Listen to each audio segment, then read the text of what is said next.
Supervisory management is a very important skill that need to have in every company.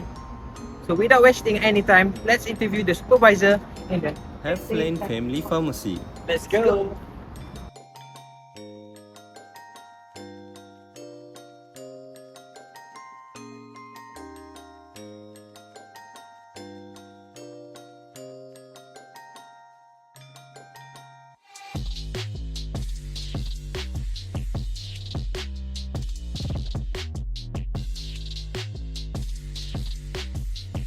Assalamualaikum and hello everyone, welcome to our video. Before we begin, I would like to introduce Miss Maha from Headlane Family Pharmacy. Thank you for joining us today. Before we dive into the main question, can you please introduce yourself, your background, and also how long you have been working here? Okay, so I'm Miss Maha. I'm the pharmacist cum branch manager in Headlane Family Pharmacy of Section 13. So I've been here working in Headlane for past 1 year as a community pharmacist, whereas my background actually I started as an industrial pharmacist, and I'm working as a branch manager in Section 13 for past 8 months, and it's a newly opened outlet. Such a great introduction from Miss Maha. Throughout this interview, we will exploring some insights from her experience as a manager, and also we will listen to her perspective as the role of the manager in the pharmacy. So without further ado, I will proceed to the first question. What are the key responsibilities of a manager, and why this role is important in the company? Okay, the main key responsibilities of the manager is to manage. First, manage is your staffs. Okay, the first skills has to come in managing your staffs, and then managing the outlet. So once you start managing your staffs, you'll be able to manage your outlet very well in terms of sales, in terms of inventory, in terms of your customers. So when we manage the outlet well, so we benefit the company in many ways. Especially we give good sales for the company, we provide good service to the customers, we gain back loyalties from customers, so we increase the sales and services to the customers. So as for the second question, I would like to ask you, what are the main skills that a manager needs to have? Okay, the first skills that a manager has to have is time management, and then they should have responsibilities, they should have the courage, they also should have communication skill. That means they must know how to communicate with their staffs, with their customers, because not everyone has the same attitude, same character. Even in terms of customers, you should know how to win your customers' heart. So that is the main responsibility a manager should have, a main skill a manager should have. And also in terms of knowledge, a manager should always build themselves with good knowledge. Only then you can provide to your staff, to anyone who's coming into the outlet, into the shop, you can give the best solutions to them. Okay, Assalamualaikum, I am AKIF. I have a question to Miss Maha.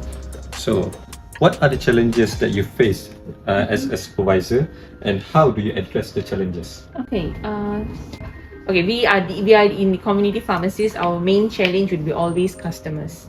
Okay, like I said earlier, the main skill that you should have is always how you want to win your customer's heart.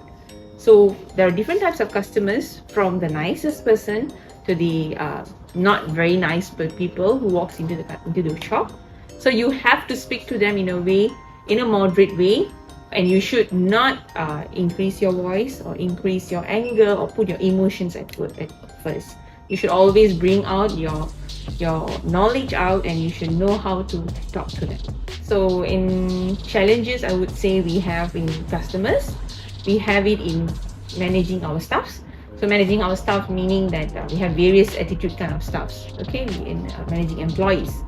And then not only that, we also have to manage our upper level managers. That means someone who's above us. Since it's a chain pharmacy, we also have HQ, we have managers, we have area managers. So it's always different level of managing people.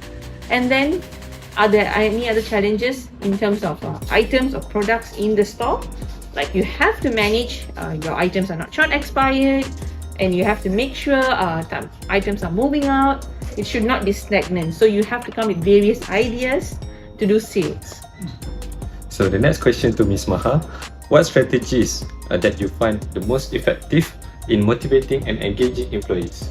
Okay, in techniques, we have certain techniques that we do it on daily basis, where we actually in the morning, the first thing we do is we have a small briefing in terms of like telling to our to our staff and our employees, discussing what are our goals today, what are we going to do, and what are our targets in today's workload. So that is one of our techniques. And then in motivating, we always discuss or brainstorm the past, the day before, how was the sales, and how are we going to perform better in today's sales.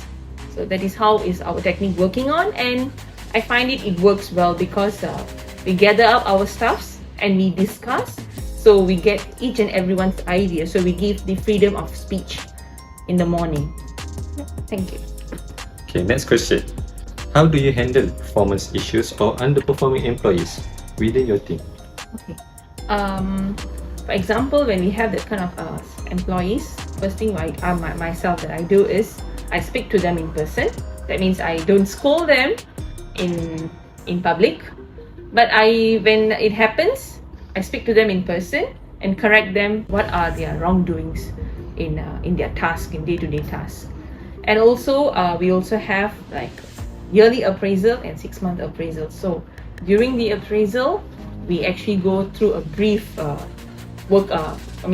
their performances. So we look through what are they lacking in, what they should improvise, and also not only pinpointing their minus points, but also telling them what they are good at it. So that actually boosts themselves from whatever they are lacking in, they try to put more effort on it, on certain areas that they're lacking on, instead of only pinpointing, oh, you're only underperforming, but also giving them ideas, or you're also performing very well in other areas. Assalamualaikum. Hi, my name is Hasif. So my question is, how do you promote collaboration and ensure effective communication between you and your employees? Okay, in that terms, we always in my outlet, in my store, I always make a good relationship with my staffs and employees. So they are more of like friends with me, and what we do is we communicate, and there's also still a boundary of a manager and employees, but we do speak about our daily lifestyles, our interests, our hobbies, even what food that we like. So that actually increases the communication between employees and the manager. So there's always a relation, and not only that, always communicate with them. That means speak to them in the morning, greet them in the morning, so that actually enhances a mood for them. So instead of just being grumpy or just holding back with your employees, always talk to them and ask how are they doing, what are their troubles, what are their problems, are they happy. So this actually keeps the communication between the employees, and the relationship with the manager and the employees are very well maintained. Alright, last but not least, we're moving on to our last question, which is, are there any specific training or development opportunities available to enhance supervisory management skills? Yes, there's always room for improving your skills, and everyone learns improving skills or getting skills by in just working 1 or 2 days, but it's in terms of experience. You learn in day-to-day basis. Even myself, I tend to do mistakes at one point of time, and certain times I do mistakes, so I try to improvise myself, or looking back, or having a logbook for myself, or knowing how should I improve. And on the other hand, if you're working for a company or you're working under a company, they always provide you a manager training, where like for ourselves in my company now, current companies, they actually train us like within every 3 to 6 months. We have manager trainings. We also have supervisor trainings, and also pharmacy training. So it's always been provided and always been taught, and always told us how you should behave, how you should present yourself, how you should keep everything engaged, keep everything within control, and not to bring out your emotions at work. And professionalism plays the main role. So we have learned a lot from this interview, and I would like to thank Ms. Maha for joining us in this interview session. So we have learned a lot from you, and thank you so much for sharing your experiences. So that's all. Thank you and bye!